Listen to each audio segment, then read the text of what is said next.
46. savol. Assalomu alaykum va rahmatullohi va barakatuh. Ustoz, tarovih namozida har 2 rakatdan keyingi dam olish paytida Allohumma salli alani o'qishni bid'at deyishdi ekan. Bundaq deyishning shar'iy asosi bormi? Javob: Va alaykum assalom va rahmatullohi va barakatuh. Tarovih namozida har 2 rakatdan keyin emas, har 4 rakatdan keyin durud aytish sunnat emas. Chunki Rasululloh sallallohu alayhi va sallam uni tarovihning 4 rakat arliqida demagan. Shundaqla bu bid'atmi emas, balki joiz ham mustahabdir. Chunki tarovih namozining arliqida biz har qanday ibora bilan tasbih yoki zikr qilsak, joiz ham mustahab bo'ladi. Bu xil shaklda tasbih aytsaqmi, joiz ham mustahab bo'ladi albatta.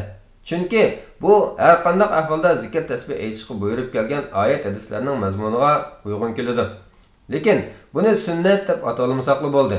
İmam Kasani mundaq deydi: Tarovih namozining mustahablaridan yana imom har 4 rakatni o'qib bo'lganida 4 rakat miqdori o'ltirib tasbih, tahlil, takbir va payg'ambar sallallohu alayhi vasallamga durud aytib duo qildi.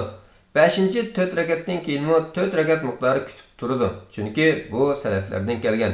Bu vaqtda buni fatvodan foydalanaysiz.